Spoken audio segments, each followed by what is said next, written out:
She blew out my candles. Again. Her lipstick left a perfect red ring on my cake, a color that matched her dress, her nails, and the smug little smirk that said, "Everything that's yours is mine." I was turning 32. But somehow, like every year before, my birthday became her performance. "Smile, Emily," she said, sliding beside me for photos. "You look tense, don't ruin the pictures." Everyone laughed. Everyone always laughed when Sabrina spoke. Because Sabrina had a way of making cruelty sound like comedy. The waiter brought champagne. She raised her glass before I could even lift mine. "To my baby sister," she said sweetly, "who's finally catching up to me, in age not looks." Smiled. Pretended. I've spent my whole life pretending that her venom was just teasing. But that night, as the candles melted into pink wax puddles, something inside me shifted. It wasn't anger. Not yet. It was awareness, sharp and clean like glass under skin. Because here's what no one at that restaurant knew. Sabrina had ruined every birthday I ever had. From the age of 5 to 32, she'd stolen them. The spotlight, the gifts, the joy. Even when I stopped celebrating, she'd find ways to make it about her. Like last year when she accidentally scheduled her engagement dinner on my birthday. Or the year before when she posted a photo of herself in a hospital gown, pretending to faint, so everyone would forget my party. And every single time I forgave her. Because that's what good sisters do, right? But this time, watching her sip from her glass like she was queen of my night, I decided something quietly dangerous. I wasn't going to forgive her again. I went home that night and sat in the dark, scrolling through my phone, staring at her husband's face on social media. Evan. Perfect polished Evan. The man who called me kiddo and told everyone I was the emotional one. But there was something I knew that Sabrina didn't. Something that could end her perfect little empire of control. And when her birthday came around next month, I knew exactly where I'd throw it. My name is Emily. And from wherever you're watching this, stay with me. 'Cause I have one question for you. Have you ever smiled through a moment you secretly swore would be their last laugh? 2 weeks after my birthday, I was still finding traces of her. Lipstick-stained napkins, glitter from her dress, the faint scent of her perfume on my coat. Like she'd left pieces of herself behind on purpose. A reminder. You don't get to have anything that's just yours. Then came the night I found him. I was working late at the design studio when my phone buzzed. A text from Sabrina. "Sabrina, don't wait up for me tonight. Evan's taking me to dinner." Michelin star, of course, face blowing a kiss. It was a Thursday. She loved reminding me how perfect her life was on Thursdays. 'Cause I always worked late. Alone. But an hour later, I saw a familiar name flash on my Instagram feed. Evan, tagged at a restaurant downtown. Only, the woman sitting across from him wasn't Sabrina. She was younger. Blonde. The kind of woman who laughs too easily because she hasn't learned what heartbreak costs yet. The caption read, "Dinner with my favorite person, red heart, #Thursday rituals." My blood went still. It wasn't a one-time thing. The comments were old weeks, months of Thursdays. And I remembered how many spa days Sabrina had taken lately. How she'd post photos of facials and wine glasses, always with the same soft caption. "Self-care night 2 hearts." I opened their restaurant's page and stared. The same place. Every Thursday. And that's when the idea began to form. Not out of rage. Out of symmetry. She had taken my birthdays. Every single one. So I'd take hers. But not by screaming. Not by fighting. By setting the stage. I spent the next few nights quietly gathering proof. Screenshots, receipts, geotags. It wasn't hard. Evan was sloppy. He used the same credit card, the same table, the same server.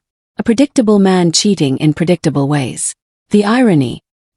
He was cheating on a narcissist. A woman who thought she could control every narrative. And soon, she'd lose control of the one that mattered most. Her own. When I finally printed the photos and slid them into a neat envelope, my hands didn't shake. Felt calm. Purposeful. Like writing the ending to a story that had dragged on too long. Next month was her 35th birthday. She'd already texted me a week ago. "Sabrina, thinking rooftop this year. Something elegant. Don't embarrass me with cheap gifts." I texted back. "Leave it to me. I'll make it unforgettable." And I meant it. Because revenge, when done right, doesn't need to shout. Just needs the perfect setting. I called the restaurant on a rainy Tuesday morning, the same one where Evan took his mistress every Thursday night. Hi, I said, my voice steady. I'm planning a surprise birthday dinner for my sister. Private room, 20 guests, champagne service. The hostess smiled through the phone. Could hear it. Of course, ma'am. Name: Sabrina Miller. Date: June 17th. Her real birthday. The day she expected roses, cameras, and another chance to make me invisible. When I hung up, I felt something I hadn't felt in years. Control. Not power. Control. Quiet, deliberate control. The next few weeks, I played my part perfectly. Every call with her started the same. You're still doing something boring, right? Totally, I'd say. Just a small dinner. Family only. She laughed. God, Emily, that's so you. She didn't notice the new calm in my voice. Or how I stopped defending myself when she took her usual jabs. I let her talk, let her fill the air with her own noise, because the louder she was, the easier it was to hide what I was doing. I visited the restaurant a week before the party. The maitre d' greeted me politely, showed me the private room at the back. Velvet curtains, dim lights, an elegant gold sign over the door.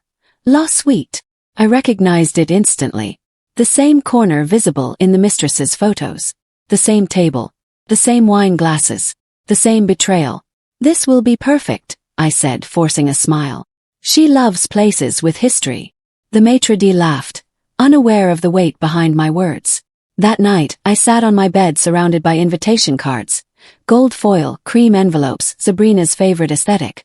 But each one carried a secret. I had quietly sent an extra invitation to Evan. No mention of Sabrina's name. Dinner reservation, Thursday, June 17th, La Suite. 7:30 p.m. The same day. The same time. The same place. I didn't need to lure him. His routine would do that for me. The closer her birthday came, the more she gloated. You know, Em, you could learn a thing or two about class from me. Don't cheap out on my gift this year. Don't worry, I said softly. I'm giving you something money can't buy. She laughed, sipping her latte. That's cute. But I wasn't being cute. I was being precise. Because the truth is, revenge doesn't always look like rage. Sometimes it looks like organization. Like perfectly timed arrivals and place cards in just the right hands. I didn't want to humiliate her. Not yet. I wanted her to walk into her own destruction thinking it was a celebration. And when she saw what waited for her inside that restaurant, she'd finally understand what it felt like. To have something beautiful turn bitter in an instant. The velvet curtains at La Suite swallowed the street noise and left only the soft clink of cutlery and a hum of polite conversation. I walked in like I belonged there. Like I hadn't spent the last month carrying a small crime scene in my phone. I wore the same neutral dress I always wore when I wanted people to underestimate me. Guests filtered in. Old college friends, a coworker who owed Sabrina a favor, 2 of her in-laws who loved her Instagram. No one suspected a thing. They smelled of perfume and obligation, and the usual brittle kindness that surrounds a narcissist's orbit. Sabrina arrived late, naturally, in a gown that caught the light and held it hostage. She took the center chair, puffed out the air she treated like applause, and leaned into the moment, the way she always did, as if life were a stage and she had already memorized the wildest lines. Champagne was poured. People made the little speeches they always make when a social media queen turns another year older. When it was my turn, I stood slowly and smiled. I kept the speech short, a toast about family and luck, and then, soft as an exhale, I told the maitre d' to bring out the surprise. He returned with a leather-bound guest book. Sabrina raised an eyebrow. She loved objects that signaled ceremony. Emily curated this, she said, in that patronizing way that invited attention. How thoughtful. I opened the book to the first page. It was labeled, in Sabrina's handwriting, Memories. The guests leaned forward, indulgent. Inside, instead of childhood Polaroids or staged vacations, there were glossy 4x6 prints, candid photos I'd pulled from Evan's tagged posts, the same table in La Suite, the same wine glass, the same server's blurred hand. Each print had a small caption I'd typed underneath. Date, time, location. I had included screenshots of the Instagram captions, geotags, the same server's smiling face from a review that named the table. I'd left nothing to interpretation. Timestamps, receipts, a printed bank transaction, a photo of a payment confirmation Evan had foolishly posted while tipsy months ago. Conversation stopped at the edges first, then folded inward. Someone made a joke. The joke died midair. Sabrina laughed at first, A brittle, practiced sound. Very funny, Em. Is this the big joke? She flicked through the pages like she could swipe away the facts. Then someone near the back said quietly, "Isn't that the woman from his photos?" A phone lit up with a tagged handle. Heads turned. I watched the color run out of her face in stages. I watched the practiced mask crack into something raw and unaware. She tried to play it off. "These are photos anyone could steal," she said. "This is ridiculous." And then, because life performs in cruel little coincidences, a figure stepped through the restaurant door. She was younger than Sabrina, not striking in a way that demanded attention, but she had Evan's laugh in her eyes. She paused, took in the room, and a single small, horrified recognition crossed her face when she saw Sabrina. She hadn't come because I invited her. She'd come because Evan had, again, built a Thursday routine, and she'd shown up to the one place he thought was unsuspicious. Sabrina's mouth opened. For the first time all evening, she looked unmoored. "What are you doing here?" she said, voice a mix of accusation and disbelief. The woman clutched her purse and answered like someone reading a line she hadn't rehearsed, eyes flicking to the table where Evan had been tagged weeks of Thursdays ago. "Is Evan here?" she asked. The room tightened like a wire. I felt my hands go cool. The maitre d' looked at me, waiting. The server hovered by the private room's entrance, his expression gone thin with the knowledge we'd all been handed. Sabrina straightened, then laughed, a brittle attempt to reclaim the stage. "Evan. She stopped because none of us saw Evan yet. Because the chair opposite her was empty. And from behind the velvet curtain, a phone pinged. A notification. A message preview flashed across one guest's screen, bright and unavoidable. It was from Evan. "Running late. See you downstairs." Sabrina swallowed. The laugh fell out of her like a dropped vase. The woman in the doorway looked at me, then at the empty chair, and with a voice that carried said, "He told me Thursday is our thing." The room inhaled. And then someone cleared their throat, louder than anyone had intended. Sabrina's smile finally broke. You could hear him before you saw him. Those confident, echoing footsteps of a man who still believed the world adored him. The kind that belonged to someone who never imagined a room might turn silent for him. Sabrina tried to fix her face in those last seconds. Chin lifted, lips pressed into her trademark smirk, but her hands were trembling on the stem of her glass. The champagne inside it wasn't even moving anymore. The whole table had gone still. Then Evan stepped through the curtain. He looked exactly the same. Expensive watch, loosened tie, that faint cologne that filled a room before he even spoke. But something about the air had shifted. This time no one smiled. "Wow," he said, blinking at the crowd. "I didn't know there'd be so many people here." He spotted me first, then Sabrina, then the young woman by the door. That's when his jaw tensed. Barely, but enough for me to catch it. He knew. The blonde woman whispered his name, and it hit him like a bullet wrapped in silk. "Evan." He froze. "What are you doing here?" "You told me you'd booked our table," she said softly. "Like every Thursday." The guests looked around in confusion. Sabrina's best friend reached for her phone, pretending to check messages but really recording. Someone at the far end murmured, "Is this for real?" Sabrina stood up so quickly her chair hit the floor. "Evan," she hissed, her voice cracked and raw. "Who the hell is she?" He stammered, and for once, the man who had mocked me as too emotional couldn't find his composure. "Sabrina, it's not. Don't lie." Her voice rose. Her composure shattered like glass on tile. The blonde, her name was Chloe, I'd learned from the tags, stepped back toward the doorway. She wasn't the villain. She was just collateral damage in Sabrina's illusion of control. "I didn't know," Chloe said quietly. "He told me you were separated." That broke something in Sabrina. You could see it. The rage didn't come first. The humiliation did. People began whispering. Her friend's eyes darted between her and Evan, calculating whether to intervene or retreat. No one ever stands too close when a queen loses her crown. I stayed seated. Silent. Watching her spin. "You did this," she spat at me suddenly. "You set this up." I met her eyes, and for the first time didn't flinch. "No, Sabrina," I said softly. "You set this up. I just reserved the table." She lunged toward me, but Evan grabbed her wrist, not tenderly but out of instinct control. It only made her angrier. "Don't touch me," she screamed. "You disgusting liar." Half the room was recording now. Half wanted to leave but couldn't look away. It was the kind of scene Sabrina used to laugh about in tabloids, except now she was the headline. I stood up slowly, placed my napkin on the table, and said what I'd rehearsed 100 times in my head. "Happy birthday, Sabrina. You finally got the attention you always wanted." Then I walked toward the exit. Behind me she shouted something, words I'll never repeat, but they were drowned out by the rising chaos. As I pushed open the restaurant door, the night air hit me like water after years of drought. I didn't run. I didn't cry. I just kept walking. Until the noise faded. Until the city swallowed it. Until all that was left was silence. Because silence, I realized, was the only kind of peace she couldn't ruin. By morning, the internet had already eaten her alive. Clips from the restaurant, shaky phone videos, whispers, gasps were everywhere. Influencer's birthday party turns into cheating scandal. Her face frozen mid-scream, mascara running down her cheek. The golden goddess cracked in public.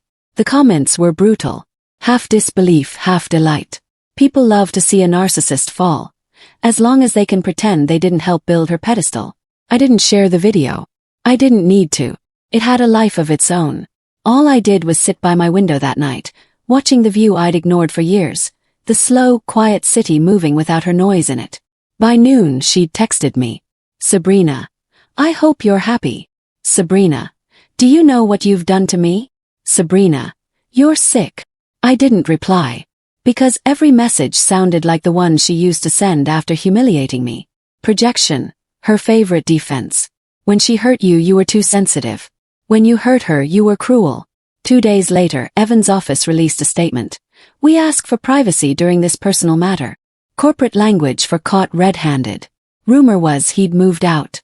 Rumor was, the mistress didn't want him either. Sabrina went dark online. No new photos. No captions. No curated happiness. It was strange seeing silence where she once filled every screen. I thought it would feel like triumph. Instead, it felt like standing in the aftermath of a storm, the air still vibrating, but the world somehow clearer. A week later, Mom called. "Emily, what did you do to your sister?" Her tone wasn't concern. It was disappointment. The same tone she used when I was 10 and cried because Sabrina ripped my painting in half. "She's hurting," Mom said. "You should apologize. You know how fragile she can be." I almost laughed. Apologize? To her? The woman who blew out my candles, stole my friends, mocked my sadness, gaslit me for breathing too loudly. I didn't raise my voice. I just said, "Mom, she's not fragile. She's exposed." There was silence on the other end. Then she hung up. That night I got a final message from Sabrina. "Sabrina, you think you won, but you'll always be jealous of me." No greeting. No ending. Just venom. I stared at it for a while. Not angry, not sad, just tired. Then I deleted it. Deleted her number too. Some people believe revenge feels like fire. Doesn't. It feels like standing in an empty house after everyone's gone. Finally able to hear yourself think. For the first time in my life, I didn't want her to hurt anymore. I just wanted her gone. And for the first time she was. It happened 3 weeks later. I was walking home from the grocery store, a quiet evening thick with the smell of rain, when I saw her car parked outside my building. The same silver Lexus she once bragged she deserved more than I ever would. She was sitting inside, engine off, mascara smeared, her reflection fractured by the windshield wipers. For a second, I almost didn't recognize her. Her hair was unwashed. Her sunglasses couldn't hide the dark circles beneath her eyes. The woman who once choreographed her every expression looked human. I stood there, half hidden behind the trees, debating whether to keep walking. But then she looked up and saw me. Her door opened. "We need to talk," she said. I didn't move. "There's nothing left to say. You ruined my life, Emily." The words fell out like a reflex, not a truth. She'd always believed that pain was currency, that whoever hurt more won. I set my grocery bag down. "I didn't ruin your life, Sabrina. You built a lie and it collapsed. I just made sure people were watching." She took a shaky breath, her voice trembling between anger and desperation. "You humiliated me. Everyone saw that video. My clients, my followers, even Dad. You humiliated yourself," I cut in. "You cheated, manipulated, and pretended to be perfect. You did that, not me." Her jaw tightened. "You always think you're better than me." That made me laugh. softly, almost kindly. "No," I said. "I just stopped wanting to be you." Something in her cracked. She leaned against the car, staring at me like she didn't know who I was anymore. "You think you won," she whispered. "You think this makes you free." Her voice dropped. "You'll never be free of me." I met her eyes. "I already am." For the first time in my life, she didn't have a comeback. Her silence was louder than any insult she'd ever thrown at me. She looked around like she wanted someone else to save her. A camera, an audience, anyone. But there was no one this time. Just us. Two sisters on a quiet street, standing in the ruins of a one-sided war. After a long moment, she said, barely audible, "Evan's gone." The brand dropped me. "Mom won't pick up. Do you feel good about that?" I shook my head. "No. But I feel done." I picked up my groceries, turned toward the door, and stopped just long enough to say the words I'd been holding for years. "You once told me I ruin every picture I'm in. Turns out, I just had to step out of yours." I walked inside. Behind me, I heard the sound of her door closing, gentle, defeated, car starting, and then, finally, nothing. That night, I made dinner for myself. Simple, quiet, real. I didn't scroll. I didn't post. Just existed. For the first time, existing felt enough. Months passed. Autumn softened the edges of everything. The light, the noise, even the memories that used to sting. I moved apartments. Somewhere smaller, quieter. A place where the walls didn't echo with her voice, or mine trying to match it. The first morning there, I made coffee and sat by the window, watching leaves fall onto the street.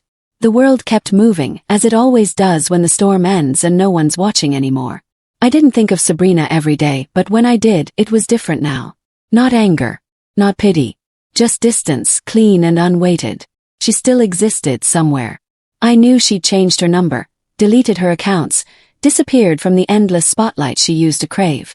People said she moved to another city. Someone even mentioned therapy. For once, I didn't need to know if it was true.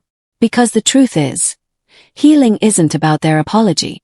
It's about your silence no longer hurting. One evening I found an old photo while unpacking, the two of us at my 7th birthday. She's smiling, frosting on her lips. I'm holding a half-melted candle. Back then I thought that's what love looked like. One person shining, the other making room for their light. But love isn't surrender. And forgiveness isn't forgetting. It's finally understanding that you can walk away and still wish someone peace. I didn't get revenge to destroy her. I did it to end the cycle. To show myself I wasn't invisible. That I could take my story back, one careful, quiet decision at a time. Now, when my birthday comes, I celebrate alone. No chaos. No candles stolen mid-blow. Just music, a slice of cake, and the kind of peace you can't photograph. Sometimes I imagine her somewhere, seeing another year pass, realizing she can't rewrite what happened, but maybe finally understanding why it did.